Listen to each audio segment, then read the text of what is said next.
Alright everybody, we're back. Good morning. It's freaking cold in here. Yesterday I had said that my belts basically quit. They weren't gritty enough to take off the material, the amount of material that I needed. And I sort of misspoke. I think I said it was 50 something or other belt. It's actually a 40 grit belt that I start with. So I start with a 40 to really take off most of the material, and then I will move to an 80 grit belt, and then a 120, and then 220, so on and so forth. Depends on what sort of finish you're going for, whether it's before heat treating or after heat treating. But yesterday, like I said, it's 50 something. It's a 40 grit belt that I start with. So this morning I hit the store, good old Harbor Freight, and picked up some more 40 grit belts and some more 80 grit belts. But it's quite cold in here to work with metal and water and the likes, so we're going to get a fire started and we're going to do it the old-fashioned way.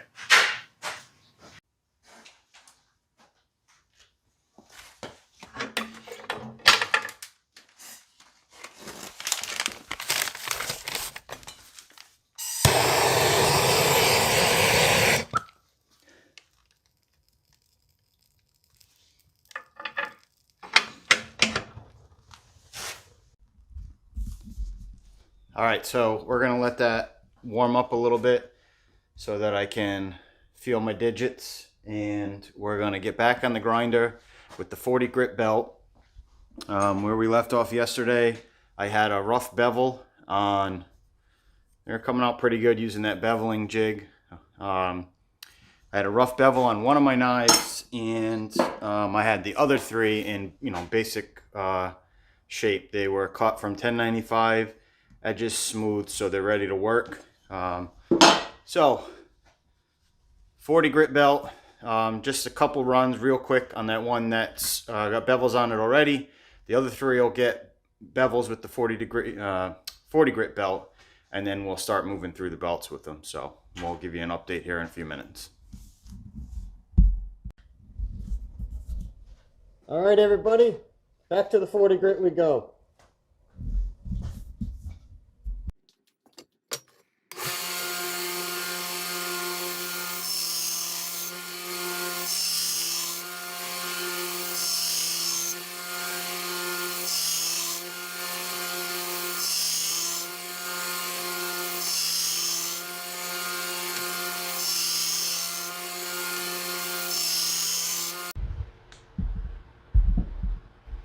Alright everybody, the rough bevels are all in, as you can see. I don't know if we can, these are the first two. It's really funny because you definitely figure out, oh actually, this is probably a better frame. You definitely figure out your machine and the technique as you go. That's the one thing that I haven't really talked about in the video at all, is the way to apply pressure and the speed at which you move the blade across the belt. And the reason why I haven't mentioned that or tried to show you how I do it is because, first of all, it's very difficult to be consistent on a grinder such as this. I think they're like $60 at Harbor Freight. The belts move way too fast for knife making. And they vibrate, so it's very hard to be consistent. So it's hard to show somebody a technique for something like that and how I do it. You could see me do it a little bit, but I didn't get into like the nitty-gritty of angles at which I hold the bevel jig and how fast I do it, because it's really going to be up to you to get the hang of. And even now, I've made several knives at this point, all usable, and as far as I'm concerned, nice, proud of every single one of them. And I'm still, even now as I'm making this video, getting a little bit better at doing the bevels. The right side bevels I have to do one way, and then my left side bevels I have to change the way that I do it and the way that I apply the pressure, because it's just a crappy grinder. They work, and like I said, you can see that they work for this, but they're not ideal. So that's why I haven't given you any of that information, but I just thought I'd throw that in there, because you might ask in the comments, well, how fast do we do it? How do we have to hold it at an angle as we, as we move it? Do we curve it as we push through, as we push through the, the belt with the steel? But it's really all up to you. That part, I'm gonna have a hard time explaining on this machine, so you're gonna have to figure that out yourself. But that's that.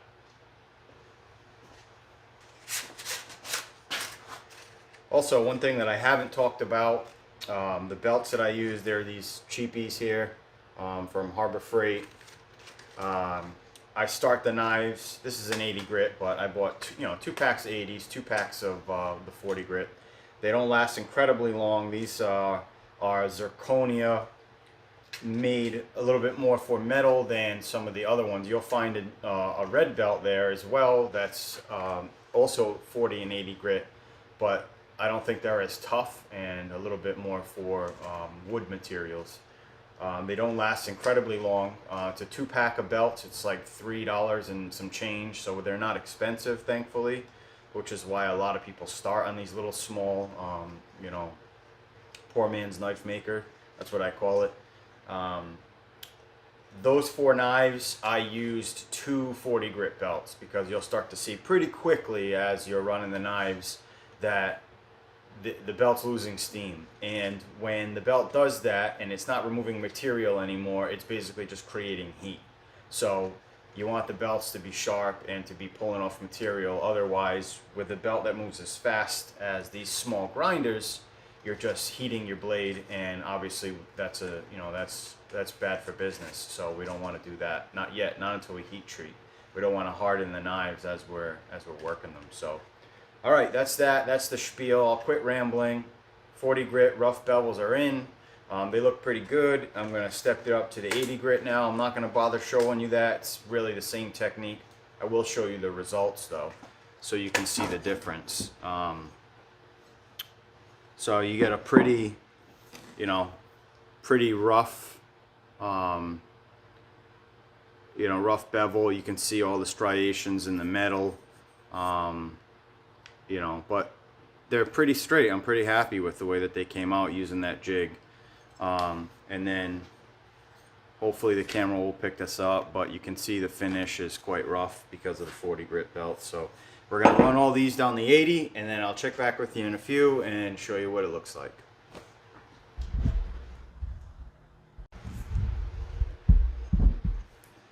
Alright, so we've taken all 4 knives down to 120 grit on the bevels, and it softens, if you can see it here, but it softens up the edge a bit, and the bevels themselves are a little bit smoother. The steel's still pretty linear in terms of the texture. Definitely not what you'd call a satin finish, but it cleans the bevels up pretty nicely. A lot of people at this point will have sanded the knives and the surface of the knives. I haven't really figured out a good system for that yet.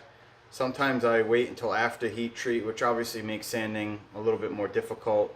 But I find it kind of counterproductive to do it right now, sanding the surfaces, because then you heat treat and quench, and when you do that you get a lot of scale and stuff that can build up on the knives, and you have to sand it off anyways. So at this point I just kind of work the bevels.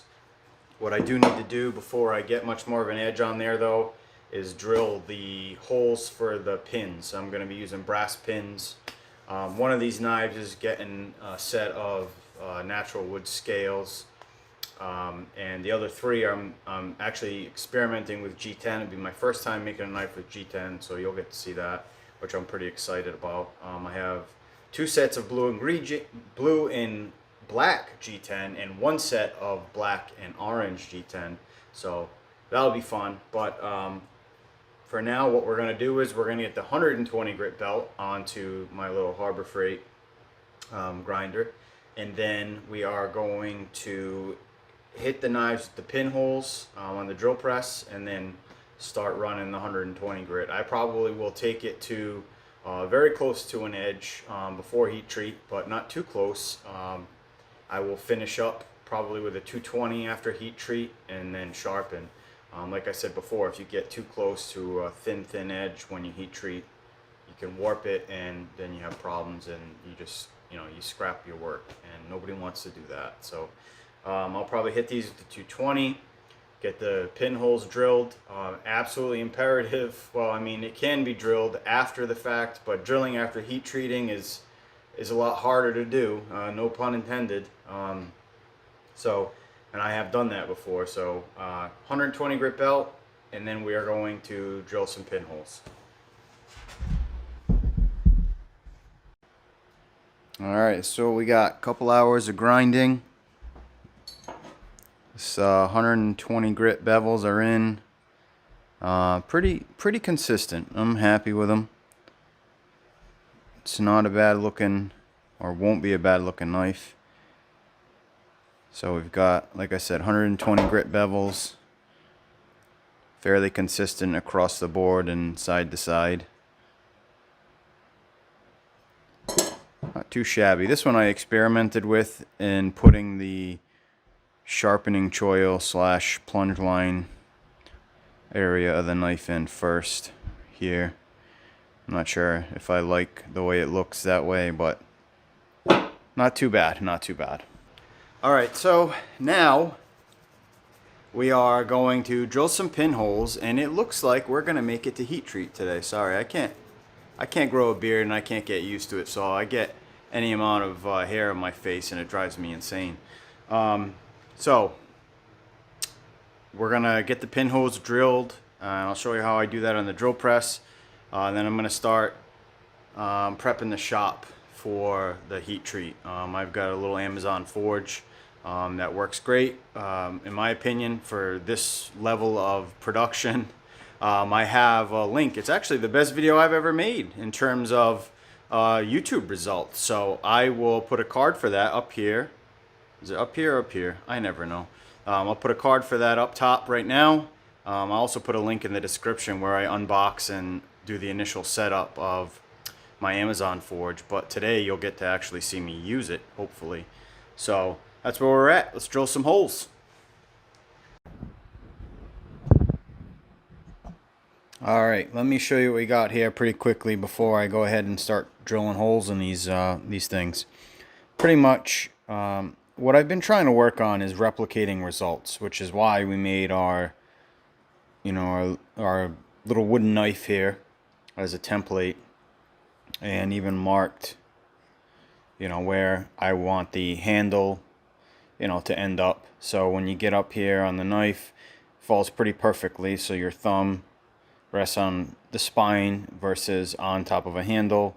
Just feels great that way, and I want to be able to make sure that I can replicate results, or at least get dang close to it. So pretty much mark the location of my handle.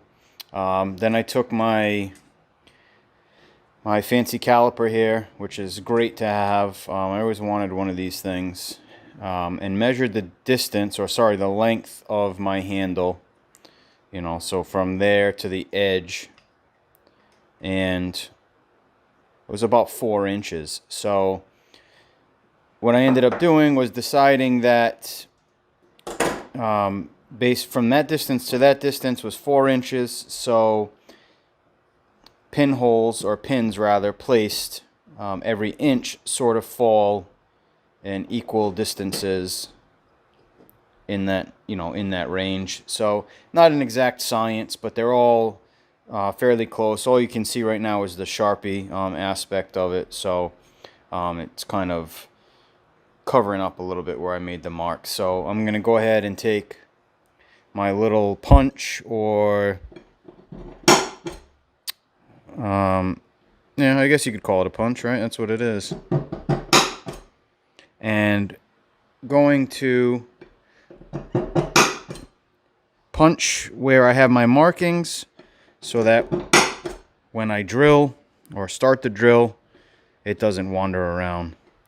And what we'll end up with is 4 very similar knives with pins in very similar locations. So that's really the goal. Obviously, like I said, I'm not Not a professional. This is a fairly amateur way of doing it, but I've done it this way before, and it works out pretty well. And they're getting a lot closer to looking the same, and that makes me happy. So, as you can see, hopefully the camera picks it up. Ignore the Sharpie marks. It just gives me a place to scribe lines and stuff like that, but the pins fall in, or will fall in, very, very similar locations. So over to the drill press we go. Okay, what I've got here is a piece of hardwood that I put a toggle clamp on to hold the workpiece down.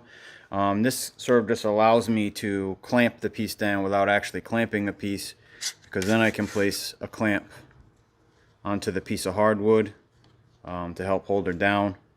If I try to clamp the knife down, as you can see, I'll run into some space constraints. So we just hold this end down, clamp the other end, and that will usually keep her from spinning if the if the bit grabs, but works pretty well so far.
Alright, so while my vegetable oil, my ammo can full of vegetable oil, warms up over there on top of the wood stove, I am going to clean these up a little bit. That's where we're at, as you can see. 120 grit bevels on it. I'm going to use this sanding block I have here. I think this is also 120 grit paper. And I'm just going to, run them over it. It's nice and flat, piece of hardwood. Ideally, you could do this with a piece of granite, so it's ultra flat and you're not putting any sort of waves or anything. But I'm just cleaning them up really quick, mostly because of where I drilled the holes. If there's any little bits, poking over or mushroomed over, when we heat treat them, they'll be harder to get off. So we're just going to run this over this flat block of sandpaper to clean up the face of them, and then we'll be ready for heat treat.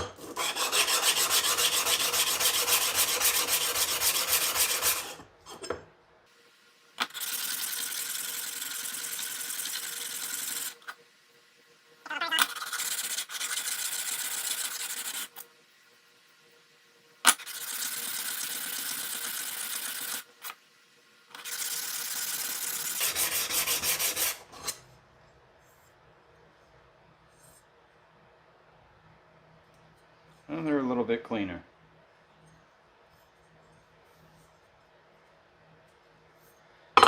Honestly, I feel like doing stuff like this puts a good bit of character into the metal. I don't really like knives that are polished or a complete satin finish. I realize that that's, you know, a neater and cleaner way to do it, but you know, I like to be able to baton my knives through pieces of wood and all that stuff if need be, so I just don't go crazy getting all of the, you know, the scratches and stuff out of them, because folks are going to use them and going to scratch them up anyways, so at least that's the way that I look at it.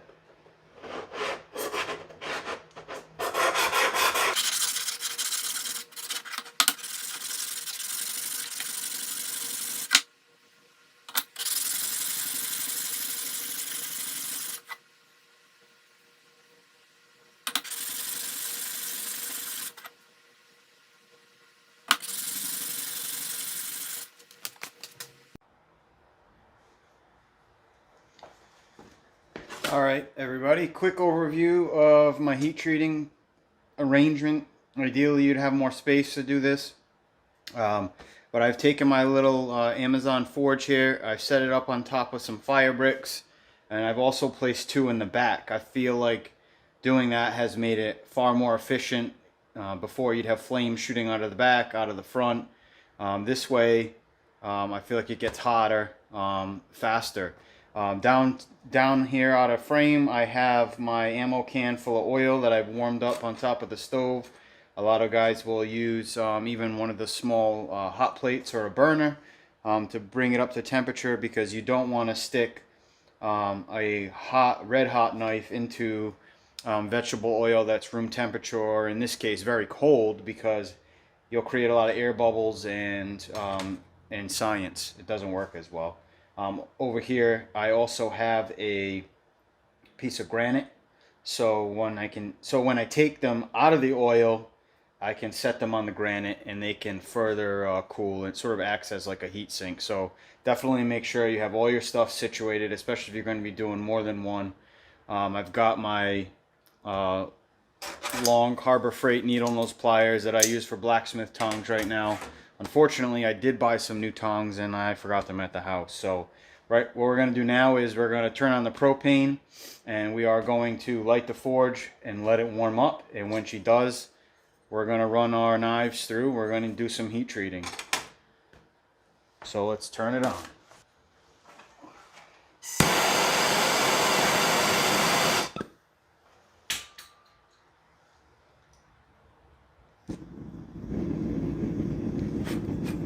There we go, she's lit.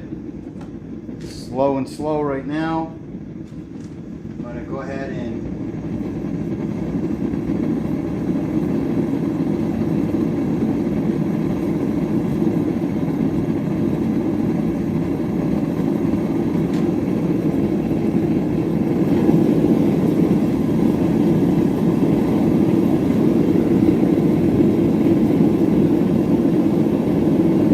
pretty good flame going. No cracking and popping. We're going to let her heat up. We're going to run some knives through. Alright, I think she's ready. Let's get some gloves on and get started.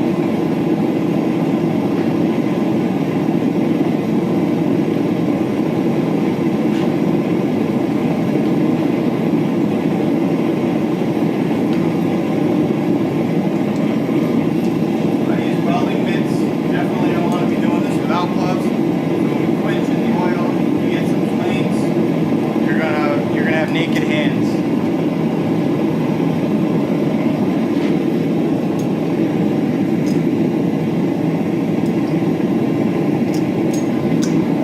So it doesn't take very long, a couple of minutes. I kind of move it around a little bit to get a nice even heat.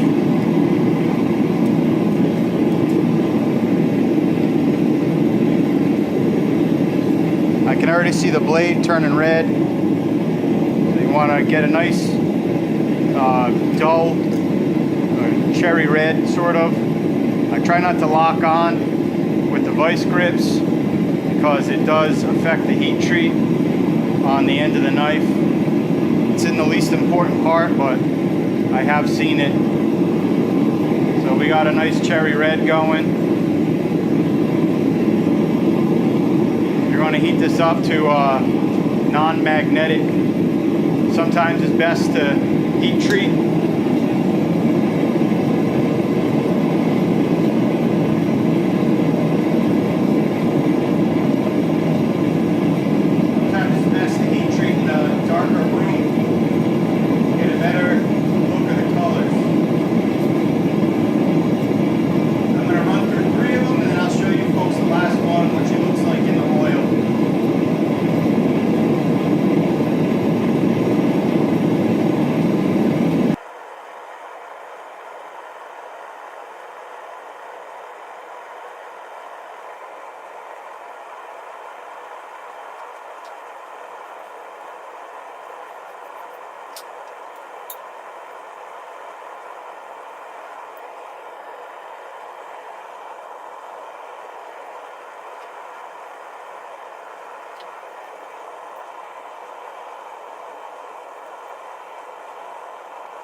Definitely need to move it around. If you do not, you'll notice that the tip will start to get glowing red and the rest of the blade, nice dull cherry. We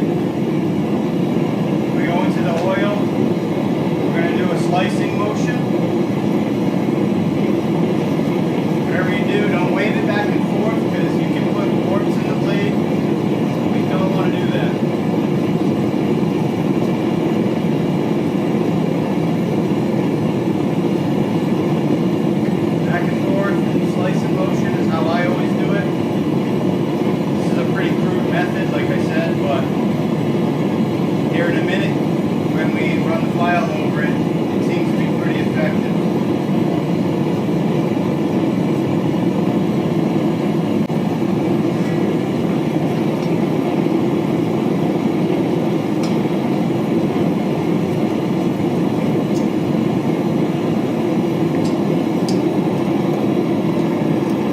Last one.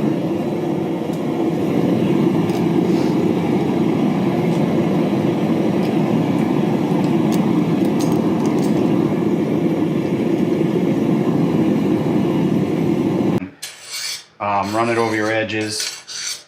If you heat treated properly, your file will not grab. You can see it's not biting into the steel at all. And down towards here where the pliers, you know, hold on to it, it does a teeny bit because they obviously suck up some of the heat. But she skates over pretty nicely. So as far as I'm concerned, that's a fairly successful heat treat. If it wasn't, we'd be removing material. Oops, we don't want to drop them at this point. Dang things could break. If it wasn't a successful heat treat, we'd be taking material off with this file. So we just check them all real quick like.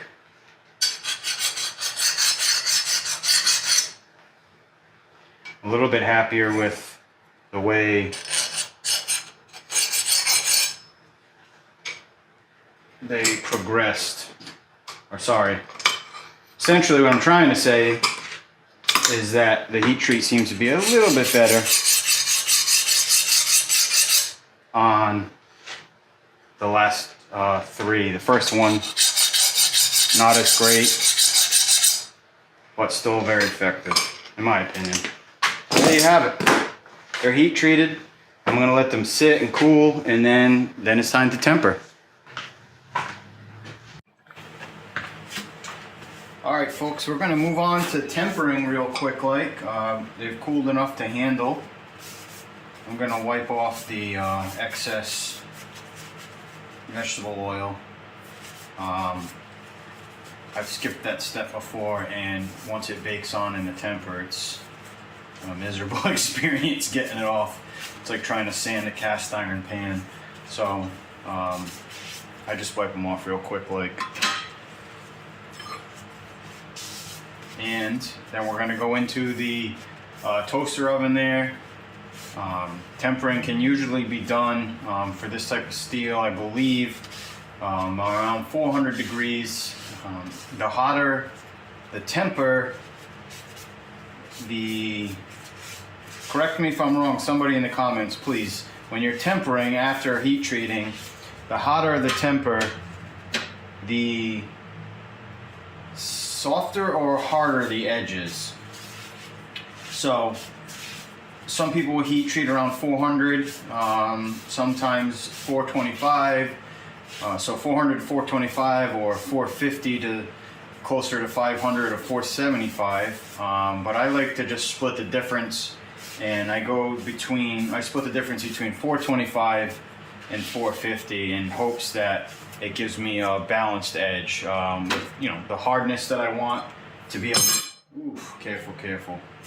The hardness that I want to be able to hold an edge, but the softness that you want in order to be able to, to toughen up a bit so it doesn't break and isn't brittle. So when you do things like I just did, drop your knife, it doesn't shatter.